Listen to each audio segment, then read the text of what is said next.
नमस्कार दोस्तों, मैं हूं कुमार गौरव। एक बार फिर से आप सभी का स्वागत करता हूं अपने यूट्यूब चैनल लेट्स टॉक पे। जी हां, आज के इस वीडियो में हम बात करेंगे विलियम शेक्सपियर की एक और ग्रेटेस्ट और महान ट्रेजेडी को लेकर। जी हां, हम बात कर रहे हैं टाइटस एंड्रोनिकस की कहानी की। जी हाँ, आज की इस चर्चा में हम बात करेंगे विलियम शेक्सपियर की एक और ट्रेजेडी टाइटस एंड्रोनिकस, जो UP English TGT PGT LT grade और किसी भी कॉम्पिटिटिव एग्जाम के लिए, इंग्लिश कॉम्पिटिटिव एग्जाम के लिए बहुत ही इंपॉर्टेंट है। तो आज की इस वीडियो में उन एग्जाम को ध्यान में रखते हुए टाइटस एंड्रोनिकस की कहानी के थीम को समझते हुए हम कैरेक्टर्स को एनालिसिस करेंगे। जैसा कि आप जानते हैं, हमें कहानी को डिटेल में नहीं, जबकि हमें कैरेक्टर्स के एनालिसिस के बारे में ज़रूर डिस्कशन करना है। तो कैरेक्टर्स को समझेंगे, क्या कैरेक्टर्स हैं इसके। तो कहानी की शुरुआत होती है टाइटस एंड्रोनिकस के टाइटस एंड्रोनिकस से। टाइटस एंड्रोनिकस जो इस कहानी का प्रोटोगनिस्ट है। सबसे पहले हम बात करेंगे दोस्तों कि ये टाइटस एंड्रोनिकस लिखा कब गया है। इसको लिखा गया है 1580s टू अर्ली 1590। जी हाँ, लेट 1580 यानी 1580 से प्रारंभिक 1590 तक 90 में इसको लिखा गया है। इसको पब्लिश कराया है 1594 में। 1594 में इसको पब्लिश कराया गया है। ये इनकी स्टार्टिंग समय में ही लिखा गया था और 1594 में इसको पब्लिश कराया गया था। एनिशिएंट रोम में इसका सेटिंग रखा गया था, एनिशिएंट रोम में। और इसका जो जनरा है वह रिवेंज ट्रेजेडी के रूप में जाना जाता है। जी हाँ, इसमें रिवेंज का ज़्यादा इम्पोर्टेंस, रिवेंज दिखाया गया है, किस तरह से एक दूसरे से लोग बदला लेते हैं, और रिवेंज ट्रेजेडी के रूप में जाना जाता है। तो दोस्तों, ये जो शेक्सपियर की जो ट्रेजेडी मानी जाती है, ये केवल शेक्सपियर ने ही नहीं लिखा। इसमें एक सहयोग एक और राइटर का है जिसका नाम है जॉर्ज पिले। जी हाँ, मैं बात कर रहा हूँ जॉर्ज पिले की, जिनके सहयोग से ये लिखा गया है।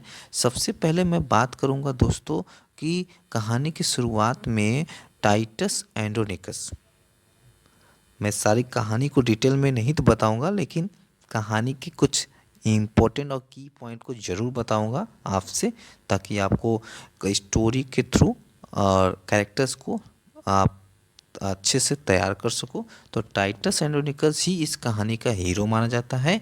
इस कहानी में रोमन जनरल के रूप में यह है, रोमन जनरल के रूप में है। तो ये इस कहानी का प्रोटोगनिस्ट हुआ। तो सबसे बड़ी बात यह है कि ये एक लड़ाई जीत कर आता है, रोम में वापस एक लड़ाई जीत कर आता है। उस युद्ध में या लड़ाई में वो अपने साथ कुछ कैदियों को लेकर आता है, कैदियों को बंदी बनाकर लेकर आता है। जी हाँ, ये लड़ाई कर रहा था गोथ्स के खिलाफ। गोथ्स जो उस समय काफ़ी अटैक कर रहे थे रोम पर, तो उनके खिलाफ ये लड़ाई कर रहा था। और लड़ाई करने के दौरान इसके काफ़ी सारे बेटे जो उस लड़ाई में शहीद हुए थे, लेकिन फिर भी यह उस लड़ाई को जीत करके गोथ्स की क्वीन टैमोरा, जी हाँ, एक कैरेक्टर है हमारे पास टैमोरा। टैमोरा की मैं बात करूँगा। टैमोरा हमारे पास एक कैरेक्टर है। जी हाँ, ये गोथ्स की क्वीन है। टैमोरा को आप देख सकते हैं।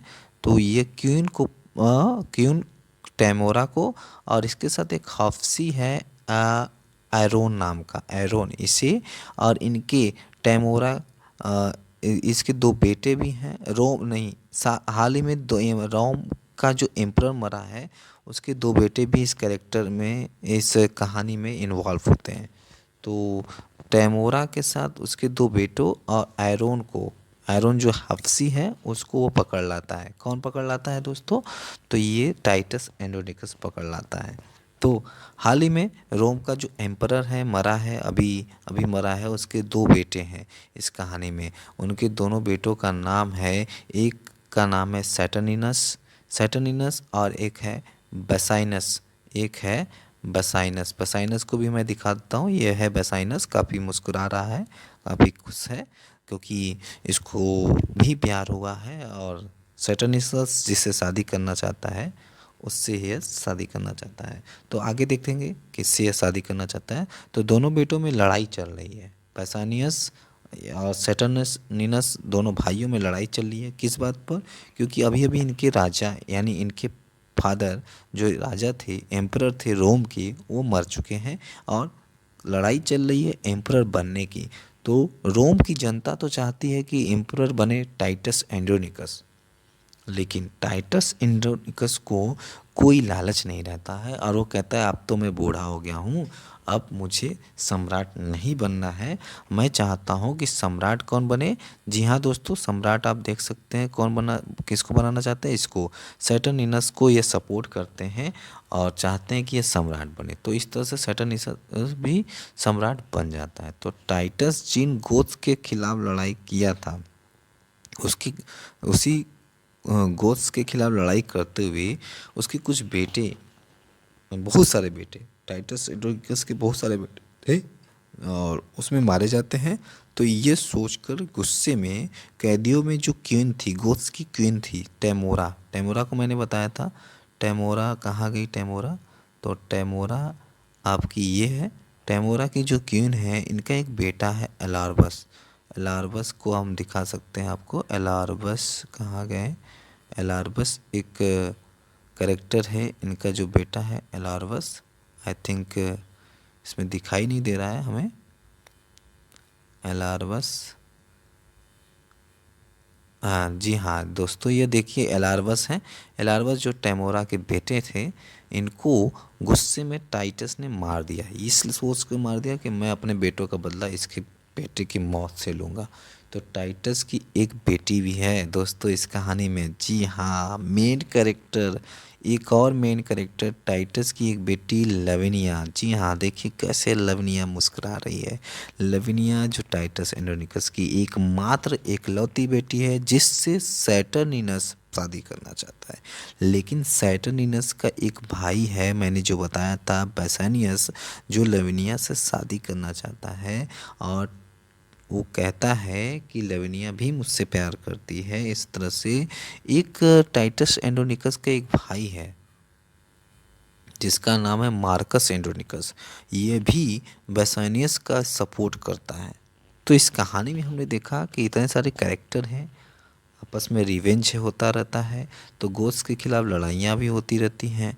तो इस तरह से कुछ और कैरेक्टर के बारे में डिस्कस कर लेते हैं। कीरोन और डिमेट्रियस है जो टेमोरा के दो बेटे हैं, दो और बेटे हैं, और एक कैरेक्टर है हमारा, दो कैरेक्टर और हैं सन्स ऑफ टाइटस एंड्रोनिकस, इनके भी सन्स हैं। तो क्विंटस और मार्टियस, ये दो बेटे टाइटस एंड्रोनिकस के हैं। तो इस तरह से कहानी में हमने सारे कैरेक्टर को तो डिस्कस कर लिया।